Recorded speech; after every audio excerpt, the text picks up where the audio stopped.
Hi everyone, Clemency here. Today we're going to be interviewing screenwriter Mr. Ryan Reece. Here's a quick preview. You have been winning awards for your screenplay, and you have actually produced the film and won awards for that as well. Stick around to hear the rest of this fascinating interview. Welcome to Dialogues with Creators, Episode 3. This new podcast is about creators and creative people in the Northwest Georgia and Tennessee Valley region. The people behind this podcast believe creative endeavors happen in all walks of life and not only in the traditional arts. In our first two episodes, we conversed with Mr. Jerry Dry, a humorist and humor scholar and educator who creates humor and laughter. In this episode, we have another special guest, Mr. Ryan Reece, educator, screenwriter, and now filmmaker. Welcome to the podcast, Ryan.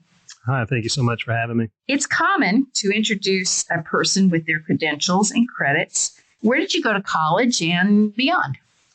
Well, I actually started out as a Dalton State student myself many years ago. I did 2 years here for an associate's in English and then transferred to the University of Georgia, where initially I finished my bachelor's in English education, grades 6 through 12, which I've been teaching, I guess, now for 25 years in the public schools. Beyond that, I have a Master of Arts in Professional Writing from Kennesaw State, also an EDS in Curriculum and Instruction from Lee University. I am ABD in a doctoral program in Learning and Leadership at the University of Tennessee, Chattanooga. And most recently, I finished a Master of Fine Arts in Narrative Nonfiction Writing, Screenwriting for Film and Television at the University of Georgia.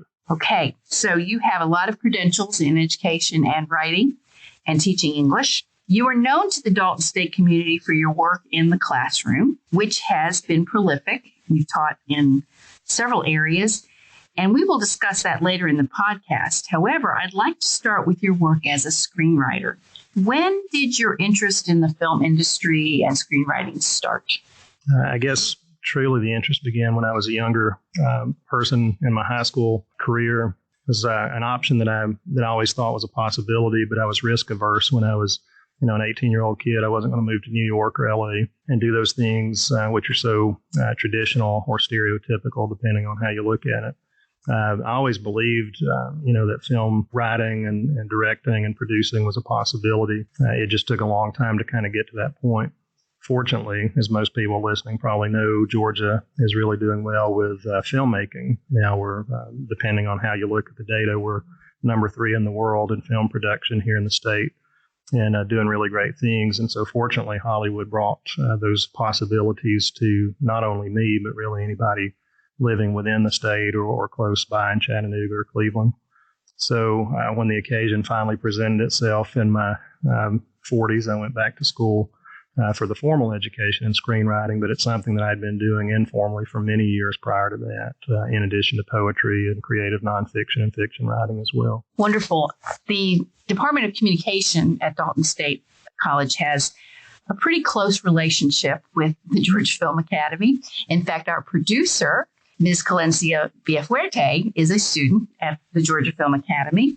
And my understanding is the MFA in screenwriting that you earned at Georgia has some connections with the Film Academy. And the desire of the Georgia Film Academy and the Georgia film industry to create, as Jeff Stepikoff says, a film ecostructure or ecosystem so that we're training people from the hands-on level, production assistant level, various areas into the more creative side of it. So that brings us to the fact that you earned the MFA in narrative nonfiction screenwriting at University of Georgia. That's correct, right? That is correct, okay. Yes. So why did you choose that specialization? Can you explain how that might differ from the alternative, which I'm thinking is fiction screenwriting, but probably is not? Well, it kind of depends. You mentioned Jeff Stepikoff, who's now the director of the Georgia Film Academy. And I actually went to Kennesaw State in the Master of Arts in Professional Writing program with an interest in screenwriting, which is one of the opportunities that they give students in the program. The problem was when I went there back in the early 2000s, they did not have a screenwriting instructor at the time. So I focused on poetry and creative nonfiction, which was a wise thing to do. I had great instructors. Right at the end of my tenure there, Jeffrey Stepikoff was hired as the screenwriting professor, and he has in his own right, a very prolific and much more qualified background in the area than I do. But, within that, it's kind of pursuing that. And then Jeff getting there when I was leaving and graduating and coming back to teaching, he and I had really positive conversations about the possibility of just kind of hanging in there and coming back and maybe taking his class at Kennesaw State. That never came to fruition. But Georgia Film Academy, as you know, the University of Georgia program that I completed is not connected to that program specifically. But Jeff and the people at the University of Georgia, including Nate Cohn, who's the director of the program, are working professionals together and, of course, really friends in the industry together. Nate's a former Hollywood producer who's now retired, as he says. But the vision, when they discussed the matter and I think created the program together, from my understanding, was that Jeff's long-term vision for the Georgia Film Academy is to bring writing rooms and screenwriters to Georgia, so everything is done in-state. And the University of Georgia then, I think, kind of took that and ran with it, essentially creating this program in screenwriting. You're asking about the other options with production and what that looks like, and it's not specifically fiction, nor would it be poetry or nonfiction. You have, at the University of Georgia program, you have the program in screenwriting specifically that I completed, and then this past year they just launched another MFA in above-the-line production. So if you're interested in producing or if you're interested in directing, those things above the line. So GFA is kind of below-the-line production for students who do that program. And then the MFA at UGA is now above-the-line production. And then the screenwriters, of course, are necessary for both because you can't produce a film if you don't have a story. And really, that's kind of the way for me that it's all connected, or at least that I was able to connect it, just being persistent and patient, exceedingly patient, and waiting for those opportunities to finally fall into place. I'm always amazed by Jeff and what he's done and his vision and his energy. And he has really sold the legislatures and others and the businessmen on this whole vision that he has. And he's just inspirational to listen to and have so much wisdom. So I know that an MFA program is intense. It's a different kind of animal in some ways. Can you give us an idea of what the program required and how that worked? Well, other than admissions standards, of course, just like any other program, sort of the meat and potatoes, as they like to say there in the program, is really matching up screenwriters with mentors in the industry. So it's not going to class and learning theory. It's actually learning the practice of screenwriting from professionals in the industry, mentors who are filmmakers and have been for many years, screenwriters who work in film and television. If anybody visits their website, which is maybe a shameless plug, you'll see the depth and breadth of the knowledge that they bring to the table. UGA just recently kind of stole Neil Landau from the University of California, Los Angeles, UCLA. And it's kind of a big deal that they're building programs that are visionary, but they're bringing practice into the classroom rather than, like I said, just theory. So for the program itself, it's a 2-year program. It is a terminal MFA. For those who are looking for a terminal degree in the industry, there's not really a step above that unless you do PhDs in film theory and things, for example, or in film production. But then again, it's theoretical and not practical. For that particular program, the 2 years, really, it's low residency. So you go down to Athens, at least in my case, 1 week each semester at the very beginning of the semester, and you have a 1-week intensive. And it is truly an intensive program. You're in classes which really are more described as workshops with people from the industry, guests that they bring in, Zoom sessions, Skype sessions, and you never know who's going to be there. It's not the same any semester or any year. So every cohort is very different, but the core of the program is that you're working with mentors and writers in the industry to work on your work and choose, whether you want to work on television, screenwriting, or feature films or short films. It's pretty flexible with what direction you choose to go. But either way, you're still under the guidance of professionals in the industry.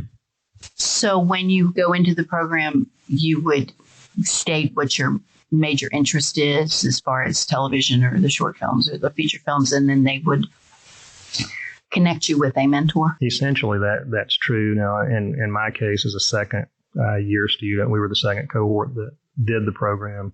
and completed it, or at least started and completed. And in that case, because the cohort numbers were so small, they just sort of designated you to particular mentors.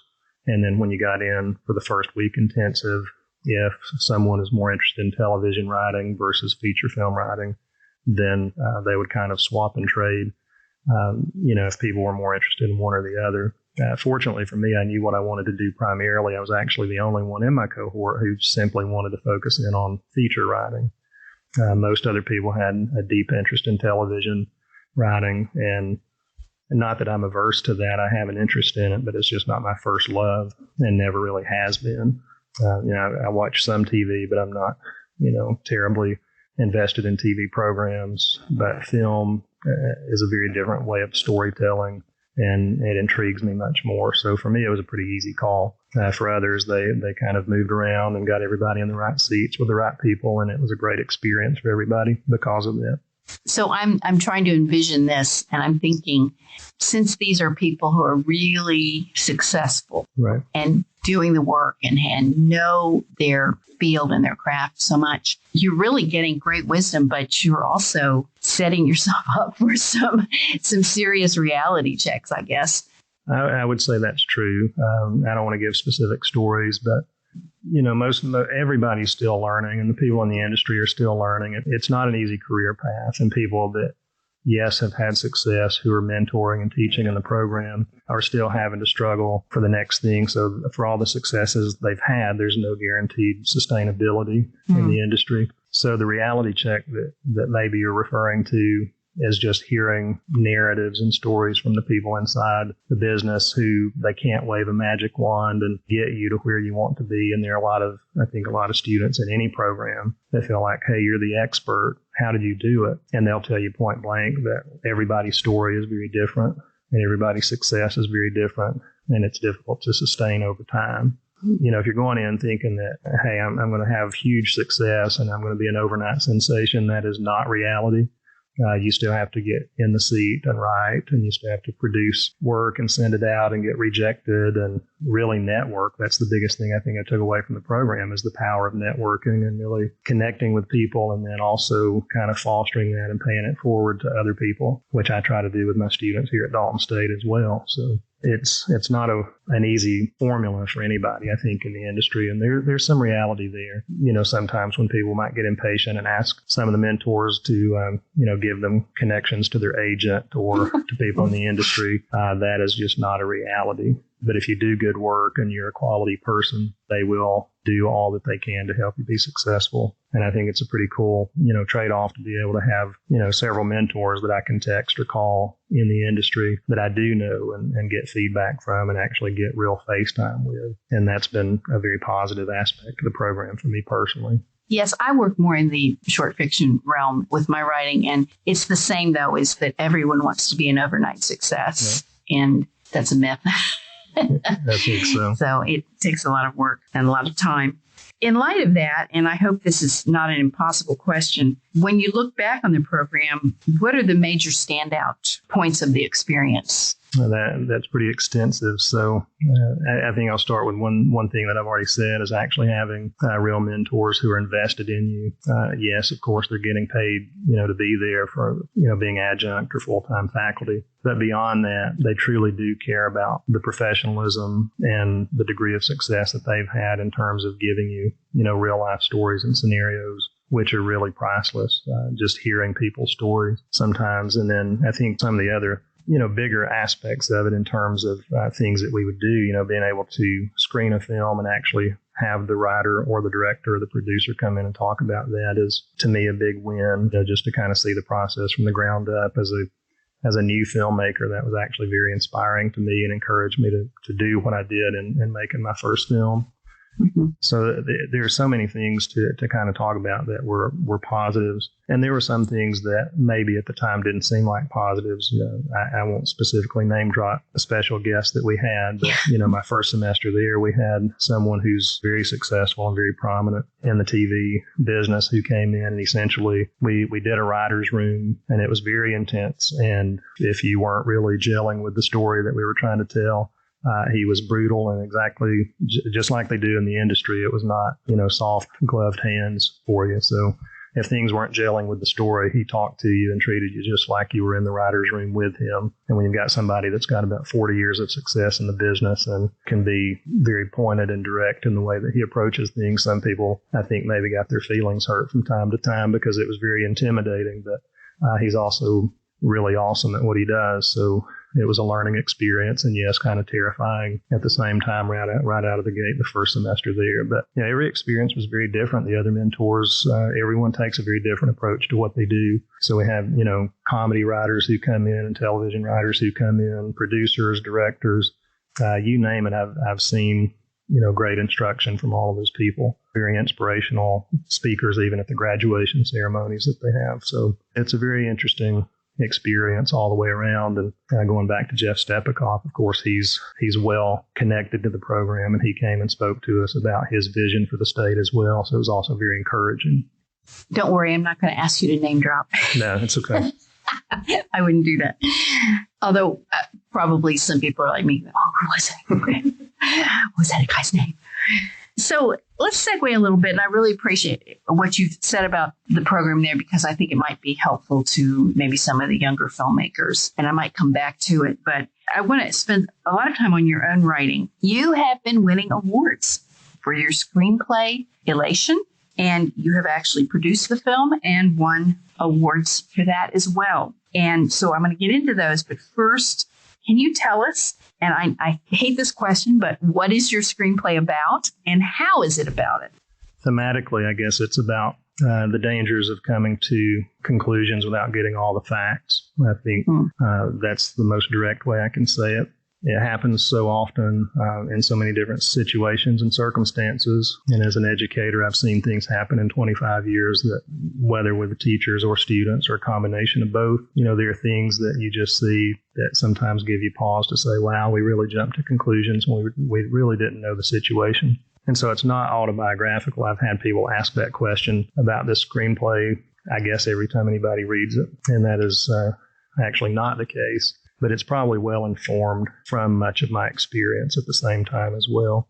And I guess if you're asking sort of how it gets that theme across in terms of the story itself, essentially there's a college instructor who is falsely accused of an inappropriate relationship with a student. When somebody takes something out of context, the student and the teacher are seen praying together. And in one, I guess, moment in time, another student observes that and thinks that it's something else, or at least maybe hopes or makes it something that it's not.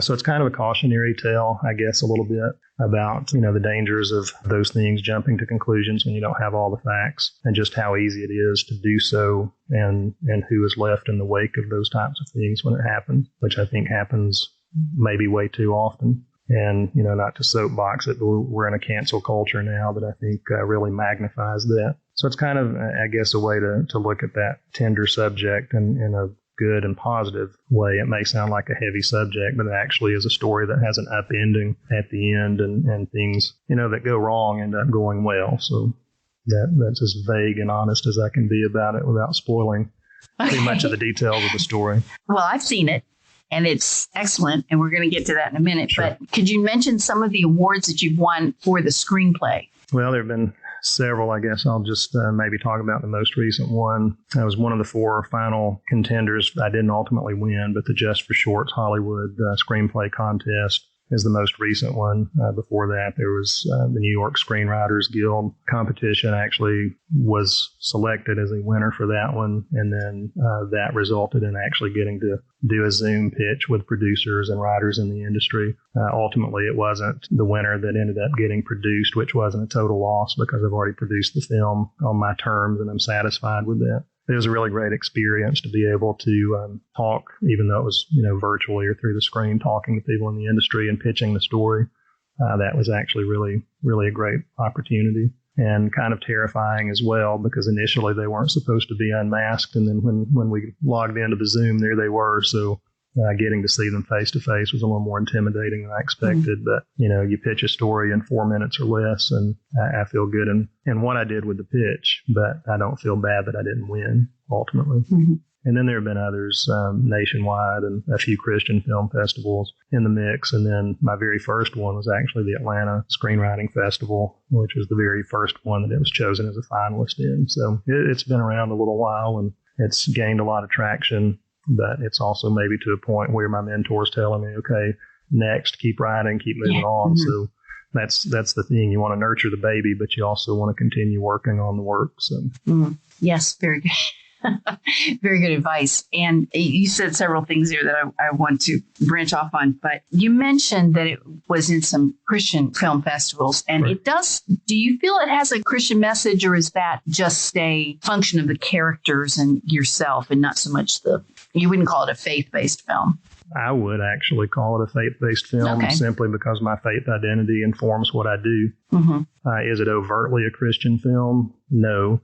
Are there themes or elements there that resonate with an audience that may be looking for those themes? Yes. Okay. Is it wide enough to appeal to a secular audience who may be oblivious to those themes? Yes. Obviously. So I think that, to me, good storytelling, yes, I think writers do write what they know, and they write from a place of their formal learning and their experience and their observations about the world. But I think that you have to be able to tell stories in a way that can be universal and universally received by people from all walks of life and all different perspectives on the world. So it's not overtly there, but I know that, there are elements of, as you said, the characters who maybe aren't necessarily perfect or virtuous, but they definitely have strengths that guide what they do. And in some ways, I guess there are some detractions from that a little bit because of the nature of what happens in the story too. So it's not necessarily an overt good versus evil story. It's much more complex than that. Yes. And I think that was something in the screenings that I've had for the film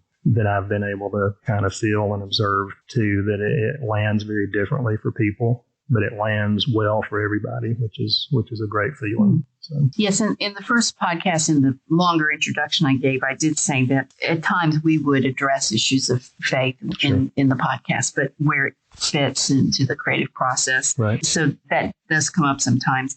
I like what you said about producing it on your own terms, and that's where I want to go next. You were able to produce the screenplay, and I'm sure you could talk about that for a long time. True. But I am interested in how, other than just the day-to-day of it, how did you make that happen? As I said earlier, a lot of networking, honestly. The script that we're talking about that has, won some awards and other things was not originally a script I wrote in and of itself to be an entity by itself. It was actually the beginning of a feature script that I wrote while I was in the MFA program. And it just wasn't working as an opening to that particular story. Tonally, it just didn't fit. Character-wise, it fit, but tonally, it did not fit. And so with the good advice of my mentor, Raman Siri, I just scrapped it and worked on the feature separately. But he and I both, I think, felt that those first pages, there was a story there. And so initially what was 12 or 13 pages of a feature became 24 pages of a short script. And I held on to it. I believed in the story, and it's maybe, again, it's not autobiographical, but it's a personal story. And I think it's one that I felt like needed to be told. One thing I did not gain in the program at University of Georgia was production experience. Again, it's a screenwriting program exclusively, at least the one that I did at the time. And so knowing that I had a story, I really, at that point, had no vision of producing it. What happened there is in Chattanooga, they had a monthly mixer at the Heritage House that was hosted by Chris Jones. And I went to one of the mixers, and that evening, Chris Willis, who's a professor at Chattanooga State Community College, who's also a filmmaker and a film instructor there, was at the mixer, and we were just casually, connecting, meeting, doing the things that you do at those kind of events in terms of just kind of, hey, who are you and what do you do, and exchanging information and networking. And Chris said, well, maybe you should come to Chat State and take my classes. And he was serious about it. And I thought, well, I'm probably educated above my means at this point in my life. I don't know that I want to take any more classes. But he gave me the information and his email address. basically said, go online, look at my classes. It's 3 classes, and you live in state, so it would be dirt cheap for you to do, but it's hands-on production experience, all the below-the-line stuff. And he's like, maybe, some of those short scripts that you have, we actually produce short films in our program, student films. And I said, well, that's very interesting. I'll look into it. So I did look into it. And I thought, well, 1 class a semester times 3 to get production experience. It was cost effective. I had the time in the evenings to do it because they schedule those classes in the evenings. And so above the terminal MFA, I took 3 production classes in professional film and television at Chat State and met a lot of really great, very talented and skilled students. One of the young ladies ended up directing my short film.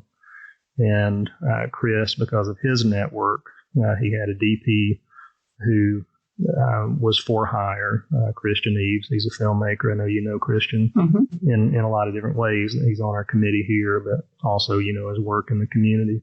And so Chris basically, we sort of massaged the script and turned it into a little bit longer, fleshed out story in the duration of the 3 classes. Dylan Koosman, who's an actor, he's been in the business for over 40 years as well. And he was one of the instructors in the program, and he really took to the story, and he felt like it was a powerful, good story. And basically kind of by default, I think the other students and the instructors said, we need to film this. This is the story that we're going to film for this cohort. And so over those 3 semesters, we kind of worked on planning and developing and plotting and hiring all the people. And, a lot of the hiring were the students in Chat State's program. So, kind of for their program, it was very beneficial, I think, to everybody. It was not something I went into pushing my own work. It was not something I went in assuming like, hey, I want to do this program so they'll make my film. It was never anything like that. It just everybody came together and said, this is a great story that needs to be told. We got the right people in the right place. Fortunately, I've taught for many years, but Dalton State's always been gracious enough to keep me around as an adjunct instructor, and I kind of put that money to the side and keep it in my, I guess, creative account, if you want to call it that. And fortunately, I have the financial resources to do it, and I paid for everything. I hired the actors, I did set design, costuming and wardrobe, location scouting, and then, the students did most of the production work, and then Christian, of course, DP'd the film. Rachel directed, Rachel Bohannon. She works at Humanot in Chattanooga. Great thinker, great director, just a smart young lady. And then Chris was sort of executive producer and just let us do what needed to be done. And it came together over 6 weekends. We had 6 shooting days on it. The lead actor was from Atlanta, and the lead actress from Huntsville, Alabama. The other 2 actresses, one was actually a former Dalton State student, and then Rebecca Artist Jackson, who was actually a colleague and student in the cohort at UGA, who I reached out to and called in the favor for her for the other role. And she's a dynamic actress and great comedian and great writer. So it was just really all of that coming together simply because at a mixer at Heritage House in Chattanooga, I showed up, I met someone who had resources that I didn't have. He opened an invitation to come and take his classes, and I took the opportunity to do so. And because of those things and just being faithful in the process, it came together, and we got a really great product from it.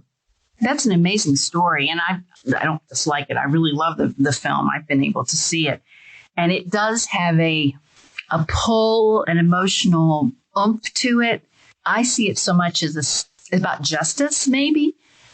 There's sort of an injustice that goes on. I won't give almost anything else, but you connect, you identify with the characters, yet you don't do it in a way that they're perfect. You see, you're just so into it. And so I can see why they picked it as their story.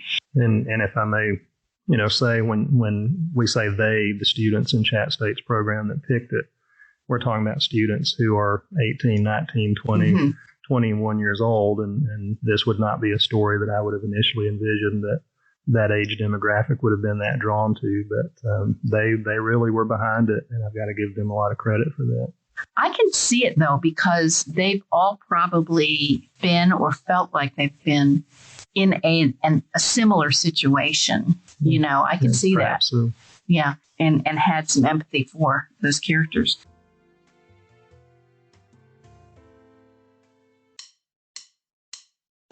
You have been listening to our conversation with Mr. Ryan Reece.